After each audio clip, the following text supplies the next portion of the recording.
어서 오십시오. 소리로 듣는 책방 오디오북에 오신 여러분을 환영합니다.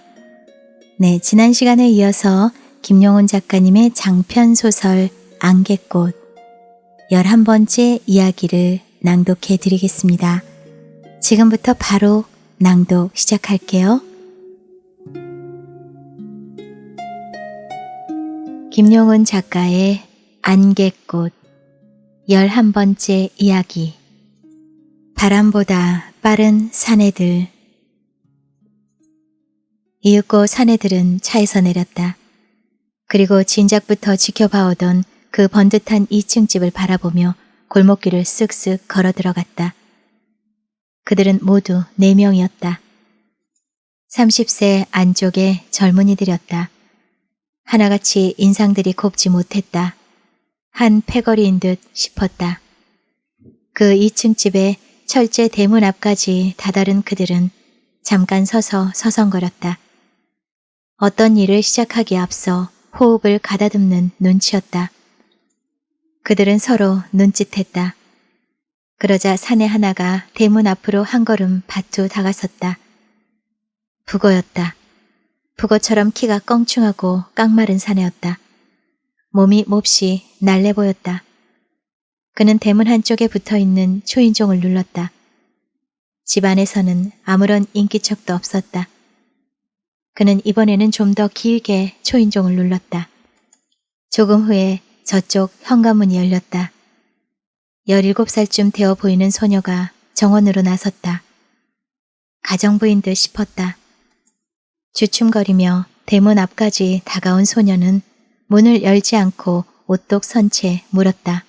누구세요? 그러자 그 껑충한 사내 대신에 다른 사내가 쇠창살들 틈새로 대문 안을 들여다보며 말했다. 주인을 찾습니다. 도대체 누구신데요? 아가씨가 주인이신가? 지금 집엔 아무도 안 계세요. 아줌마는 집에 있지? 아줌마도. 소녀가 어물거리자 사내가 창살들 틈으로 소녀를 쏘아보면서 말했다. 거짓말하면 너도 혼내줄 테야. 조금 아까 이 구멍으로 들어가는 걸 봤단 말이야. 어디서 오신 누구시라고요? 진작 그럴 것이지. 우린 빚 받으러 온 사람들이라고. 만약에 만나주지 않으면 우린 몹시 성날 거야. 며칠이고 밤낮으로 여기 서 있겠다고 어서 가서 전해. 알겠어? 네. 소녀는 얼른 돌아섰다. 그리고 다시금 섬뜩함을 느꼈다. 핏기 없는 사내의 얼굴, 싸늘한 시선 못지않게 차디찬 그 목소리, 하얀 피를 가진 방금 무덤 속에서 나온 사내 같았다. 안으로 들어갔던 소녀가 한참 만에야 대문 앞으로 되돌아왔다. 들어오시래요. 소녀는 조심스레 대문을 열어주었다. 그런 소녀의 얼굴은 잔뜩 겁에 질려 있었다. 열린 철문 안으로 그들은 우르르 밀려 들어갔다. 그리고 곧 현관문에 들어섰다. 흰 테 안경을 낀 40대 여자가 현관 앞 마루 위에 버티고 서 있었다. 그러나 그들은 여자를 무시한 채 성큼성큼 마루 위로 올라섰다. 이어 저쪽 거실의 소파로 가서 털썩털썩 주저앉았다. 도대체 당신들은 누구예요? 우리한테 무슨 빚을 받을 게 있다고 이렇게 무리하게? 날카롭게 소리 지르며 여자가 이쪽으로 다가왔다. 대개 주인께서는 아주머니와 짝짝꿍이 되어 남의 돈을 마구 끌어들였다죠. 이번엔 또 다른 사내가 소파에 느긋이 앉은 채 엉뚱한 소리를 던졌다. 한쪽 뺨에 칼자국이 뚜렷한 사내였다. 사업을 하다 보면 빚을 질 수 있어요. 그래서 어쨌다는 건가요? 배짱 한번 줘, 쓰다. 당신들 도대체 누구예요? 네? 영희 엄마라고 아슈? 영희 엄마? 정릉에 살고 있는 영희 엄마 말이오. 말이 없으신가 보니 잘 아시는 모양이군 그래. 그러나 여자도 만만찮았다. 곧 비웃는 듯한 어조로 말했다. 알긴 알지만 영희 엄마가 당신들과 무슨 상관이 있다고 이러실까 모르겠네. 내 참 기가 막혀서. 영희 엄마는 과부예요, 과부. 남편이 교통사고로 죽자 그 위자료를 가지고 이리저리 굴려서 애들 키운 여자란 말이오. 허리띠 졸라가며 모은 돈 500에 여기저기서 빌려온 돈 700, 모두 1,200만 원을 당신네 부부가 꿀꺽 삼키셨다 이거야. 아니신가? 삼키다니? 말 삼가요. 불쌍한 여자의 돈을 털도 안 뽑고 그대로 꿀꺽? 저도 이자 받아먹을 욕심으로 우리한테 빚을 줄 건데. 요즘 세상에 돈 거저 빌려주는 사람 봤어? 어쨌든 우린 그 돈 떼어먹을 생각 요만큼도 없어요. 벌써 5달째 이자 한 푼 물지 않은 당신들이야. 아, 누군 주기 싫어서 안 준 줄 아시나 봐. 그동안 사업이 부진하다 보니 부쩍 자금 사정이 좋지 않아서. 거기까지도 좋수다. 요즘에 자금 사정이 좋지 않은 기업체가 한두 군데가 아니니까. 그러나 앞서 이자는커녕 영희 엄마가 찾아오면 이젠 집안에 있으면서도 없는 채 아예 이리저리 피해 다닌다며? 그러다가 부인께서는 조금 전에 집에 아니요? 그럼 당신들은 우리 뒤를. 미행한 게 아니고 끈덕지게 기다리고 있었다우. 저 골목 입구 근처에 서 있던 차가 그럼 당신들의? 그럴수다. 사내의 말에 그만 어이없이 웃어버린 여자가 사뭇 상냥해진 어조로 물었다. 당신들은 영희 엄마와 어떤 관계신가요? 네? 그러자 사내가 무뚝뚝하게 대꾸했다. 상관없어. 상관이 없다고요? 그렇소. 상관이 없으면서도? 영희 엄마가 우리한테서 돈을 꿔갔소. 꼭 1,200만 원이요. 요즘 와서 하는 말이 돈 갚을 길이 없으니 이 집을 찾아가서 대신 받아가지라고 했소. 그러니까 이젠 당신네와 영희 엄마, 우리와 영희 엄마와는 상관이 없게 됐소. 그 대신 당신네는 우리와 상대하게 됐고, 우린 떳떳한 채권자들이오. 어서 돈 내놓으쇼. 사내가 두 눈을 훅 뜨면서 다시 한번 여자를 다그쳤다. 어서 내놓으쇼, 어서. 돈이 있어야 말이죠. 현금만이 재산이 아니오. 땅이라든가 아니면 이 집이라든가 어떤 것이라도 괜찮소. 그렇게 억지를 부리면 되나요? 젊은 분들이. 그러지 말고 조금만 기다려준다면. 더는 못 기다리겠다 이거야. 그가 소리치자 여자가 입술을 삐죽거렸다. 소리 지른다고 없는 돈이 어디서 떨어지나? 당장 내놓으쇼, 당장. 그럼 하는 수 없군요. 마음대로 해보세요, 어디. 이놈의 예팬내가 죽지 못해 환장을 했나. 소리치며 몸을 벌떡 일으킨 그가 여자를 잔뜩 쏘아보며 그쪽으로 한 걸음 한 걸음 다가갔다. 그리고 칼자국이 뚜렷한 한쪽 뺨을 보란 듯 슬쩍 비쳤다. 바로 그때였다. 대문 밖에서 부웅부웅 찻소리가 울려왔다. 소녀가 쏜살같이 현관 밖으로 뛰어나갔다.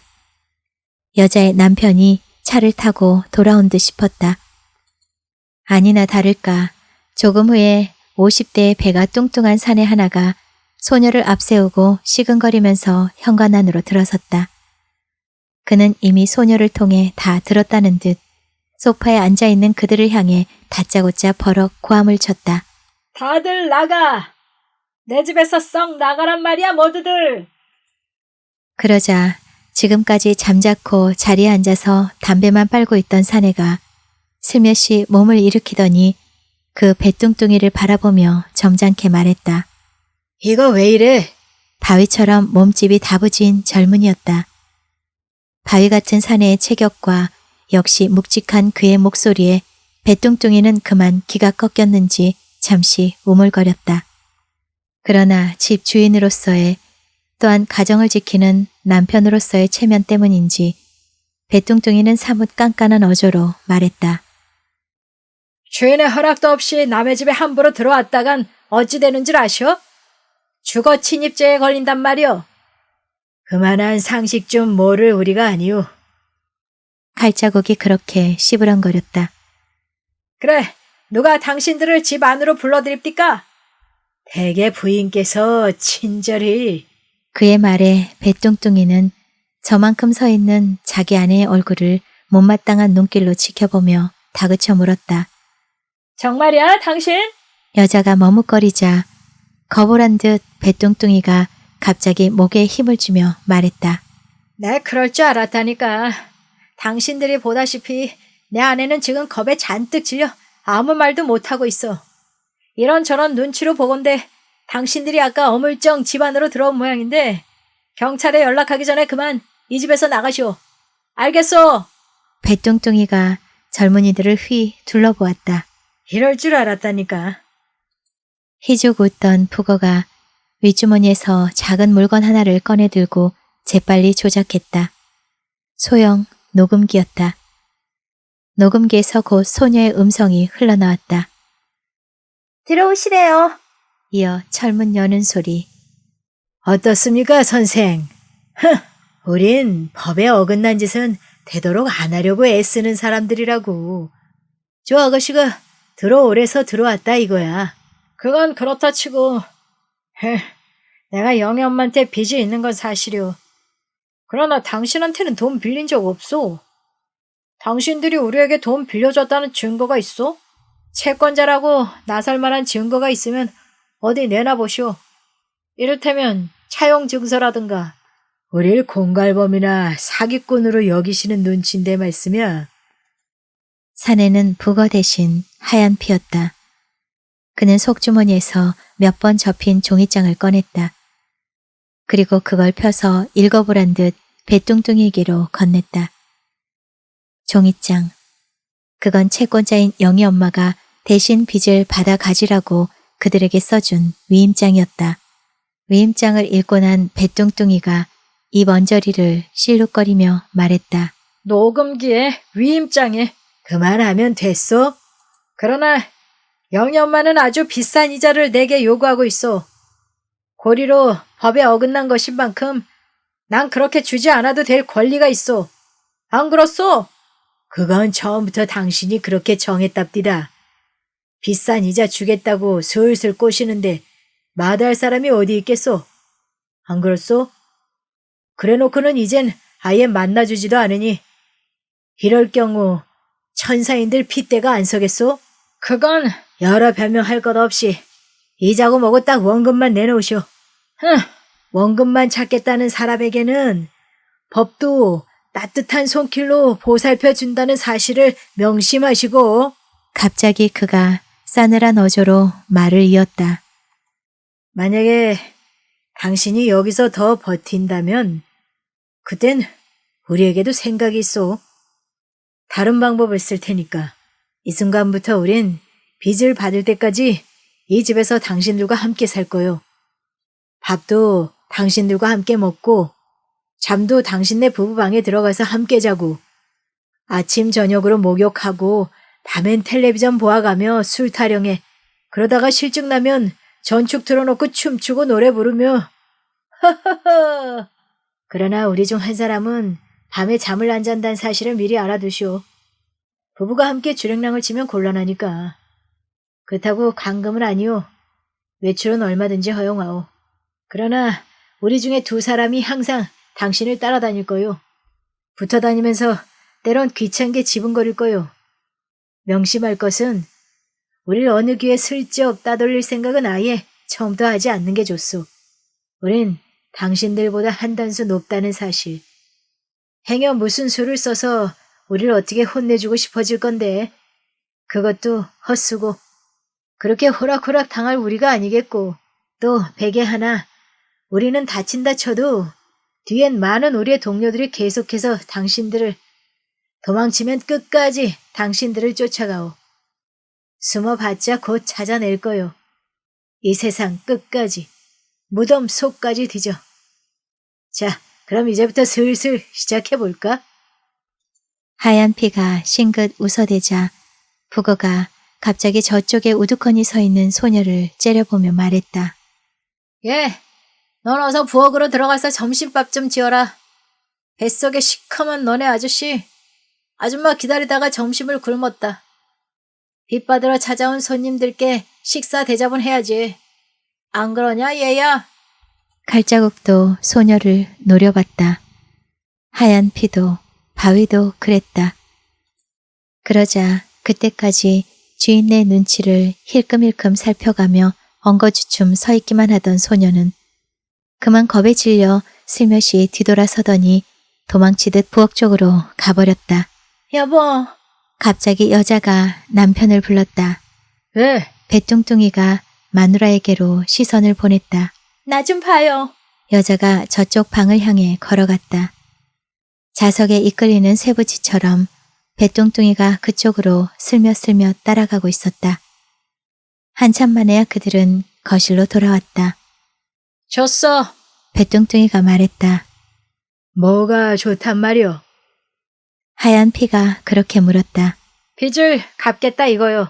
잘 생각하셨소. 돈을 받아주면 당장 이 집에서 철수하겠소? 물론이지.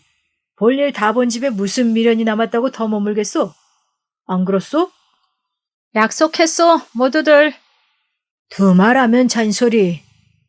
앞서 아까 당신들은 원금만 받아가겠다고 했소. 기억하오? 어서 돈이나 꺼내오쇼, 진정. 그리고 영희 엄마가 지금 자기 집에 있겠소? 당신이 직접 전화를 걸어보시오. 배뚱뚱이는 탁자 위에 전화기 앞으로 다가가서 드르륵 드르륵 다이얼을 돌리기 시작했다. 그리고 통화가 되자 대뜸 말했다. 아, 영희 엄마요? 사람이 그럴 수가 있어? 조금만 더 기다려주면 될 것을. 치사하게 남들을 시켜서 이렇게 연병을 앓다가 땀을 못 내 죽을 년놈들. 나 그 돈 못 받아도 좋아. 그 대신 그 젊은이들한테 혼나봐라 어디. 배뚱뚱이가 얼른 전화기를 내려놓았다. 그들은 그때부터 빚 갚고 빚 받기 절차를 시작했다. 약속대로 젊은이들은 배뚱뚱이에게 원금만 받았다. 이윽고 모든 것이 끝나자 사뭇 느긋해진 배뚱뚱이가 넌지시 물었다. 댁들이 맨입으로 남의 일을 떠맡지는 않으셨겠지. 물론이요. 하얀 피가 고개를 끄덕거렸다. 보수는 얼마? 보통은 원금의 일할을 받소. 그러나 경우에 따라서 그때그때 다루. 얼마나 힘들 것이냐에 따라 어떤 때는 2할도 받고 3할도 받고 상대방이 너무 악질이어서 일하기가 아주 힘들다 싶을 땐 5할까지도. 영희 엄마는 당신들에게 얼마를 주기로 했소? 이런 경우는 식은죽 먹기요. 하하하. 말하자면 이게 우리의 직업이요.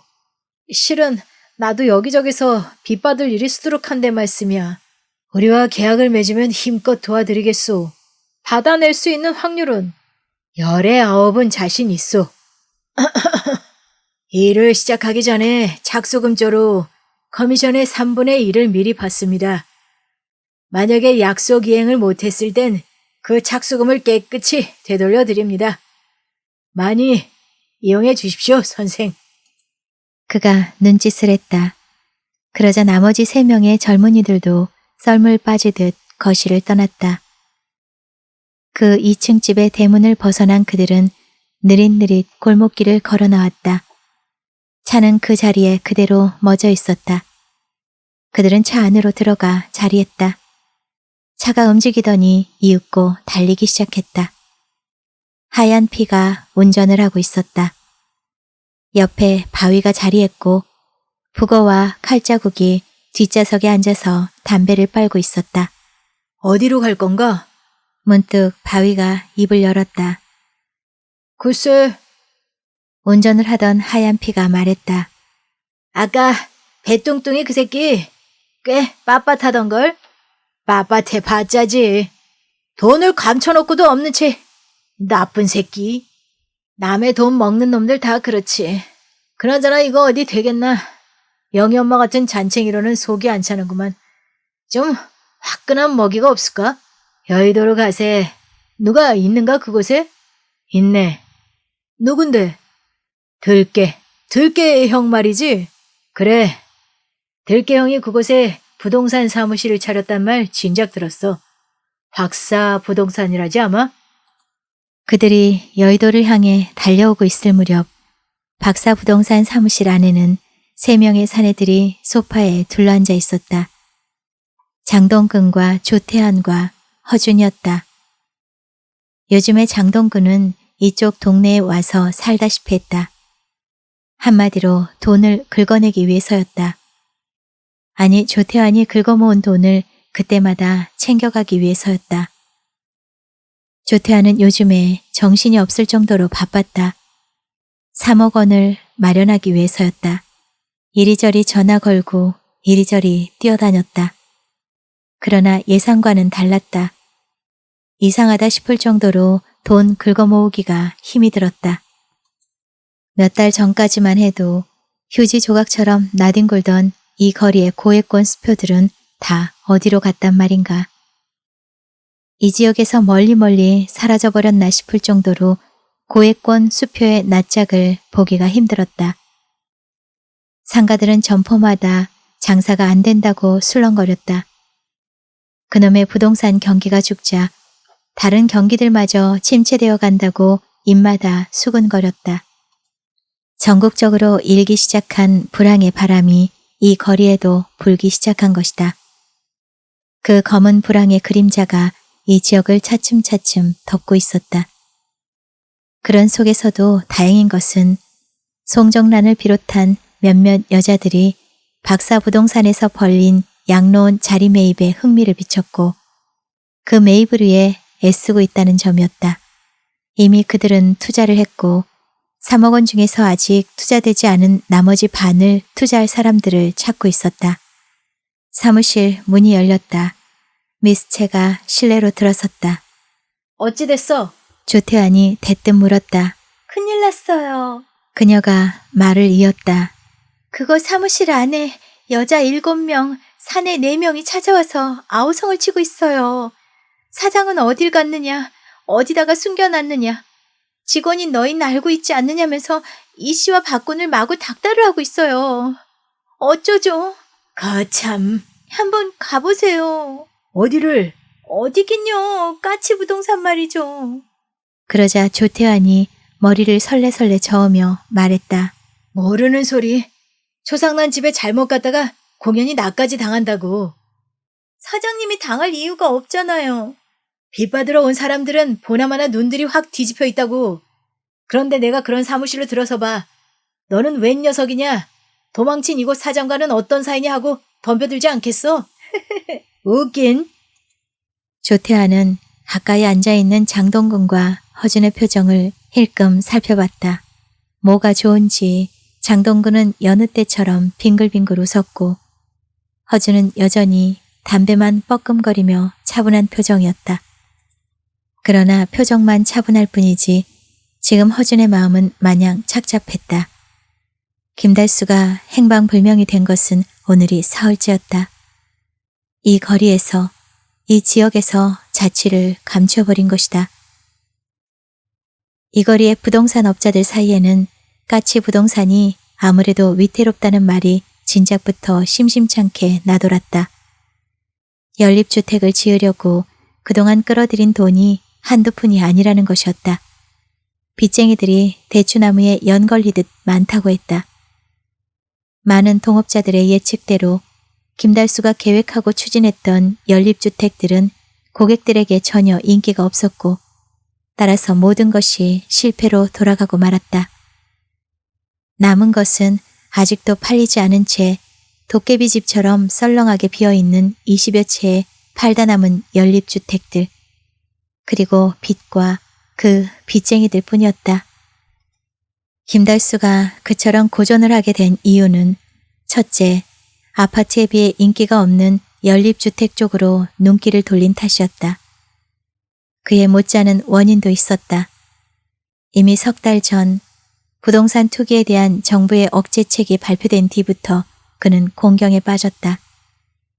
그때보다도 돈의 유통이 더욱 나빠진 요즘에 이르자 더는 돈을 빌릴 수 없게 된 그는 빚쟁이들 등살에 견디다 못해 자취를 감춰버린 것이다. 갑자기 전화벨이 울렸다. 송정란인가 보다 생각하며 조태환이 얼른 탁자 위에 놓인 전화기를 집어들었다. 양로원 자리 매입에 관한 일로 송정란에게 전화가 오기로 돼 있었다. 박사부동산입니다. 귀에 익다 싶은 사내의 음성이 전화기에서 조심스럽게 흘러나왔다. 실례지만 누구십니까? 조태환입니다. 누굴 찾으시죠? 조 사장인가? 어쩐지 나 김다수요. 그래요? 지금 어디 있는 거요 도대체? 지금 거긴 누구 있지? 우리 직원들 뿐입니다만. 안심했구만. 헛웃음을 흘린 김달수가 힘없는 목소리로 말했다. 여북했으면 내가 도망질을 했겠는가. 괴로워서 더는 그나저나 어딥니까 거기가? 앞서 자네에게 부탁이 있네. 뭡니까? 겁이 나서 우리 사무실에 전화도 못 걸고 있구먼. 어떻게 됐는지 수고스럽지만 자네가 슬쩍 가서 동정 좀 살피고 오지 않겠나? 그렇지 않아도 조금 전에 우리 미스체가 다녀왔습니다. 그랬나? 그래, 어찌 되었대? 말씀 마십시오. 초상집 같더랍니다. 김 사장님은 영영 안 나타나실 겁니까? 그런다고 일이 쉽게 해결될 것 같습니까? 도와주게나. 도와주고 자시고 우선 만나서 자세한 이야기나 들어봅시다. 실은 그래서 전화를 걸었다고. 여태껏 어느 곳에도 전화를 않고 있었네. 말씀하세요. 어딥니까? 괜찮습니다. 절대로 입 밖에 내지 않을 테니까. 그러자 비로소 안심을 한 김달수는 자기가 지금 숨어있는 여관의 위치와 이름을 조태한에게 일러주며 오늘 저녁에 꼭 찾아와 달라고 거듭 부탁하고는 전화를 끊었다. 옆에서 상대방이 누구일지 벌써 짐작하고 있던 장동근이 빙글 웃으며 한마디 했다. 녀석, 숨어 있으려니 그만 외로운 모양이로군. 바로 그때였다. 사무실 문이 빠끔 밀렸다.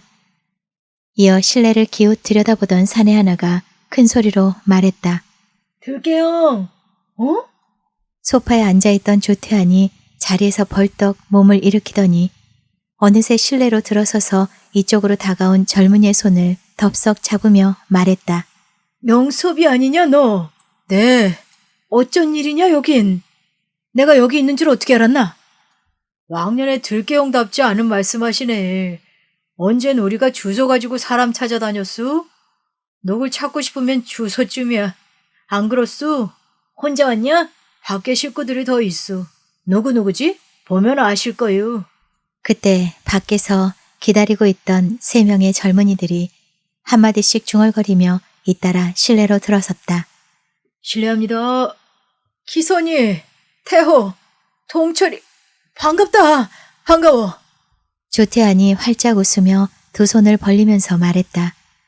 낌새를 눈치챈 장동근과 허준은 슬며시 소파에서 일어나 저쪽 빈 의자들로 자리를 옮겼다. 그러자 조태환이 젊은이들을 둘러보며 말했다. 잘 왔어. 그렇지 않아도 한번 만나보고 싶었다. 하지만 그동안 이래저래 바쁘다 보니 어쨌든 이곳 식구들과 인사부터 나눠야 순서겠지? 조태환은 장동근과 허준을 돌아보며 싱긋이 웃었다. 전에 제가 데리고 있던 아우들입니다. 그의 말에 장동근과 허준이 의자에서 몸을 일으켰다. 젊은이들이 그리로 다가갔다. 그들은 돌아가면서 악수를 나눴다.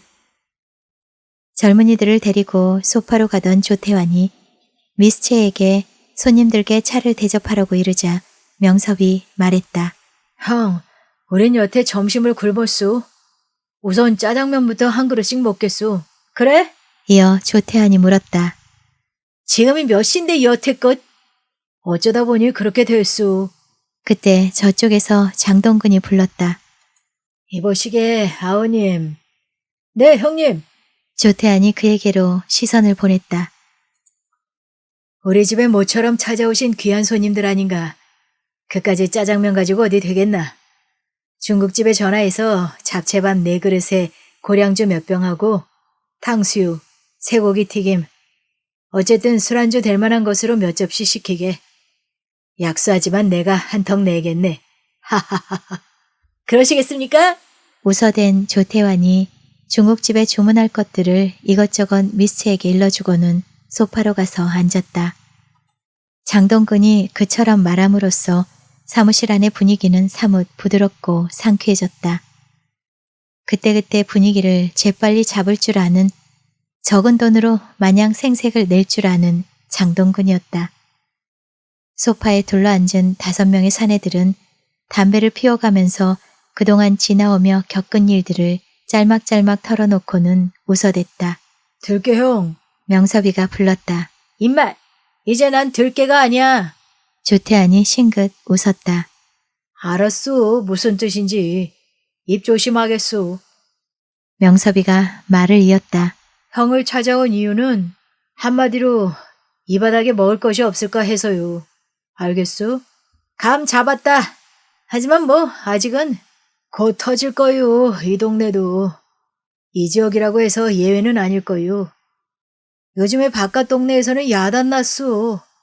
엊그제까지 사업이 잘 되던 회사들이 하루아침에 갑자기 죽을 쓰고 있고 돈 빌리려고 이리 뛰고 저리 뛰고. 그러나 돈이 어디 있나? 그렇게 흔하던 그놈의 돈들이 다 어디로 숨어버렸는지 모르겠소. 남의 돈 떼어먹고 도망치는 놈에 그놈을 잡아달라고 발을 동동 구르는 아줌마에 이 동네에서 그런 일 터지면 우리한테 소개해줘. 형 체면을 봐서라도 열심히 뛰어줄 모양이니까. 알겠소? 알았다. 두고 보시오.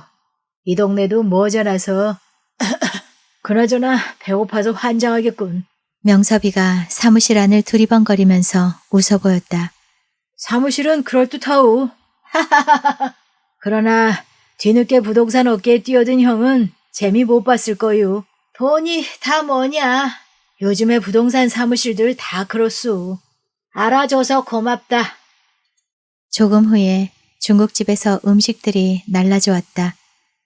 음식 접시들이 탁자 위에 올려지고 장동근과 허준도 다시 이쪽으로 옮겨왔다. 그때부터 사내들은 술잔을 돌려가며 이런저런 이야기를 나누면서 즐거워했다. 알고 보니 손님으로 온 4명의 사내들은 장동근이 혀를 내며 인정할 정도로 사회의 경제 동향에 대해서 훤했다. 술자리는 두어 시간이나 계속되었다. 이윽고 젊은이들은 자리에서 일어섰다. 그리고 박사부동산의 식구들에게 잘 먹고 잘 놀다 간다고 깍듯하게 인사말을 남긴 후 사무실을 나갔다. 밖으로 따라 나온 조태환에게 명섭이 말했다. 앞으로 형 사무실에 자주 나타나도 되겠소? 귀찮아하면 안 오겠소. 언제든지 와라. 와서 살아도 좋고 고맙소. 그럼 우린 가겠소. 그들은 차를 타고 떠나가 버렸다. 조태환이 사무실로 들어서니 장동근과 허준이 자리에서 일어서 있었다. 아니, 왜들 서성거리시죠? 조태환이 묻자 허준이 말했다. 김달수, 그 친구한테 가봐야지 않겠나? 벌써요? 다녀오면 어두워질 걸세. 이번엔 장동근이 그렇게 말했다. 형님도 함께 가시려고요? 이웃 사촌이라고 하지 않았나? 나도 그 친구를 알고 있으니만큼 가서 거들어줄 것은 거들어줘야 예의겠지. 안 그런가? 함께 가주신다면 큰 힘이 되겠죠. 자, 그럼 다녀오십시다. 세 사람은 곧 사무실을 나섰다. 그리고 가까이 세워놓은 차에 함께 올랐다. 조태환의 차였다. 운전을 하면서 조태환이 말했다. 그 양반 어디로 외출하지 않았을까 모르겠습니다. 그러자 장동근이 뒷좌석에서 말했다.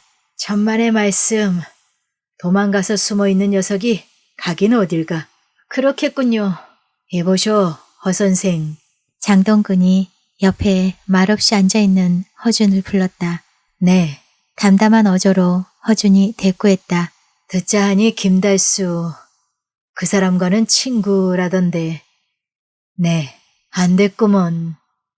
그러나 친구가 그 지경이 됐다 해서 너무 상심하진 마시오. 세상 살다 보면 이런 일도 있고 저런 일도 있는 법이니까. 안 그렇소? 하하. 내가 이 거리에 발붙이게 된 것은 실은 그 친구 덕택이었습니다.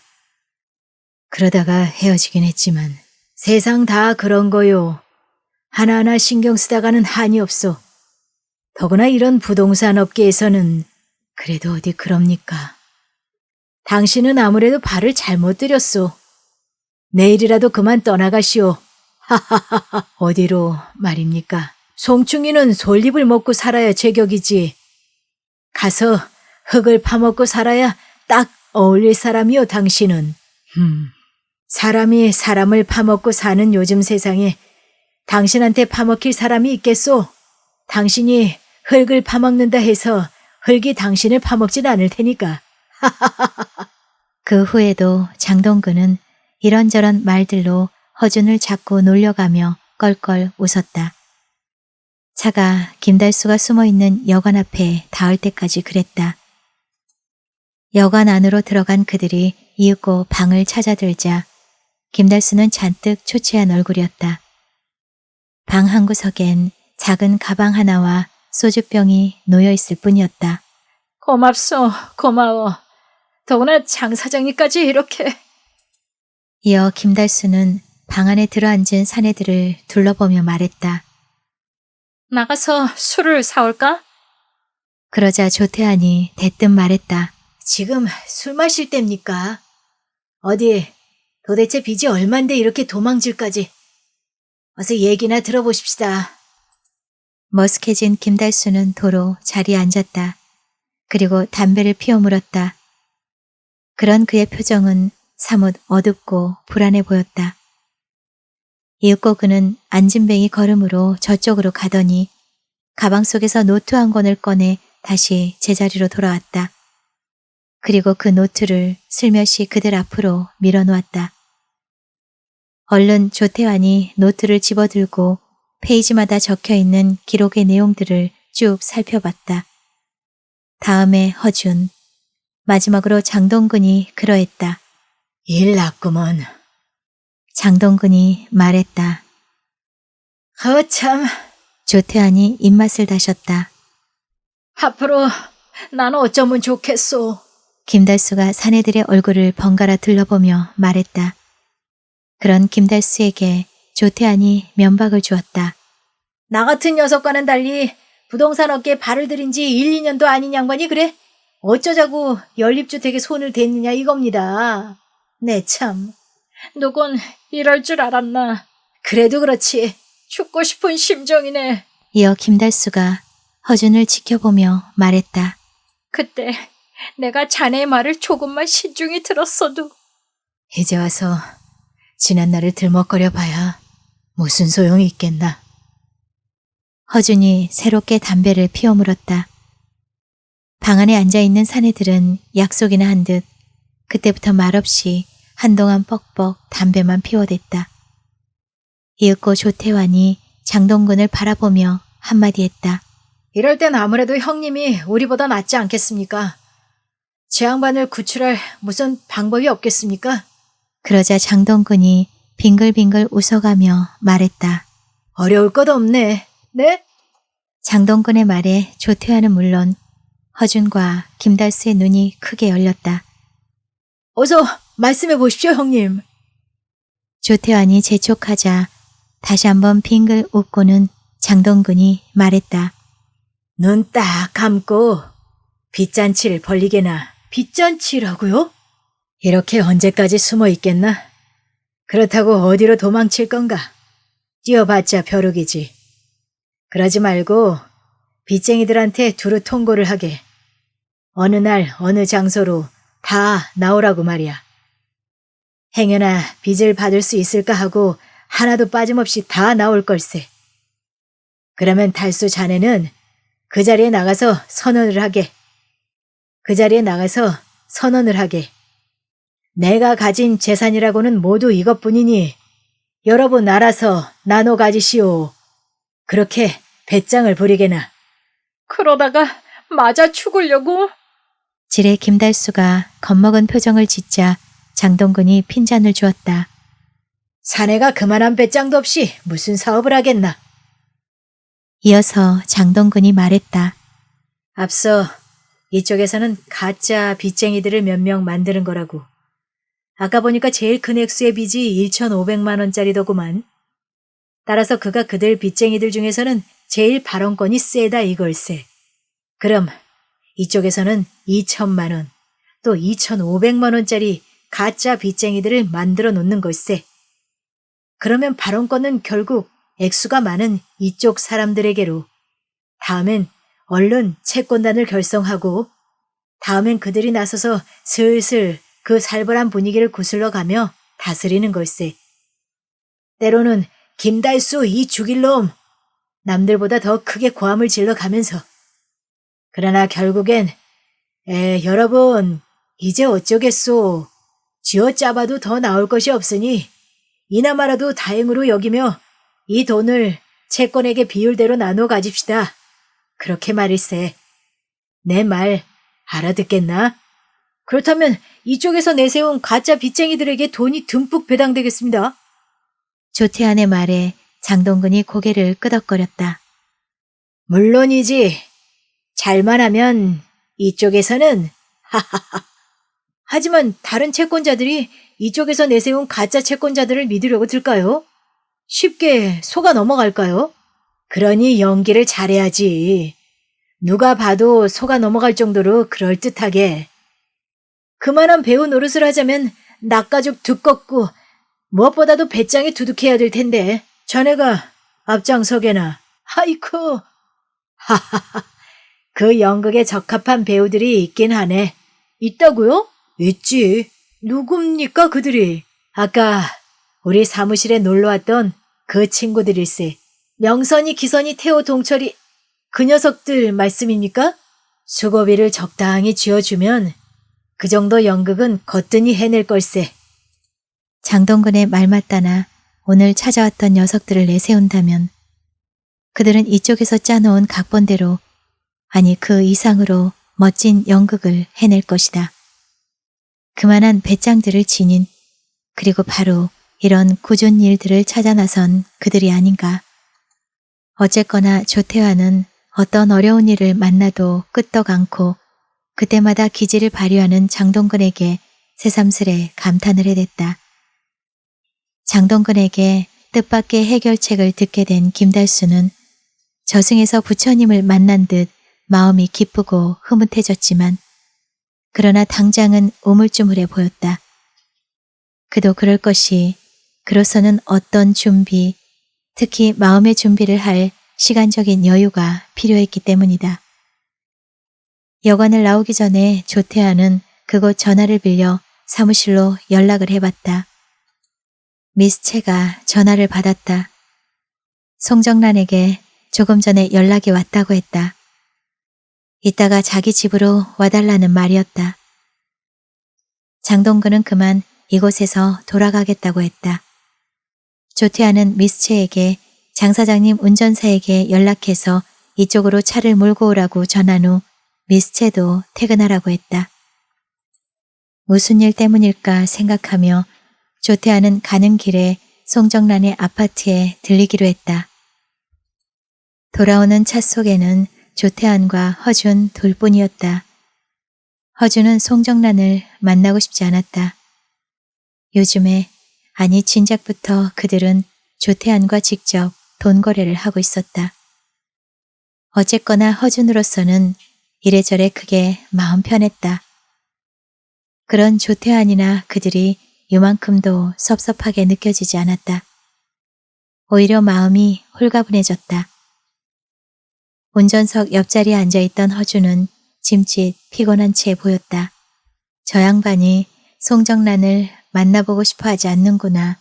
재빨리 눈치챈 조태환이 넌지시 말했다. 피곤하시면 먼저 댁으로 돌아가시죠. 누님은 나 혼자서 만나볼 테니까요. 그렇게 하게나. 진작 다리를 다 건너온 차는 곧 길가에서 멎었다. 송정란이 살고 있는 아파트 근처였다. 허준은 차에서 내렸다. 조태환은 차를 몰고 가까운 아파트 단지의 주차장으로 들어가 버렸다. 허준은 곧 한 길을 건넜다. 윤중재를 뒤에 두고 길을 쭉 따라 오르던 그는 오른쪽으로 꺾어들어 아파트들의 사이길을 걸었다. 그는 지금 자기의 아파트를 향해 걸어가고 있었다. 가는 길목에 하늘임이 살고 있는 아파트가 있었다. 서점에 들러 읽을 만한 신간 소설책 한 권을 사들고 나온 그는 휘적휘적 걷기 시작했다. 하늘임이 집에 있을까 몰랐다. 그날 밤 두 끼를 함께 거닌 이후 이번이 두 번째로 그녀의 집을 방문하는 셈이었다. 그는 문득 마음이 설레었다. 그녀의 곁으로 점점 다가갈수록 더욱 그랬다. 엊그제 알게 된 사람, 처음 찾아가는 집이 아닌데도 그랬다. 그 아파트의 유리창에 불빛이 환했다. 다행이었다. 그는 문 앞에 서서 잠깐 멈칫거리다가 초인종을 울렸다. 문은 열리지 않고 누구냐는 여자의 목소리가 흘러나왔다. 상순이라는 처녀의 음성이었다.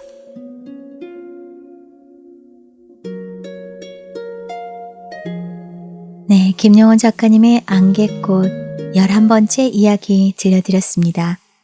이 시간도 편안히 머무셨길 희망하고요. 저는 다음 시간에 또 뵐게요. 여러분의 좋아요는 책방에 큰 힘이 됩니다. 감사합니다.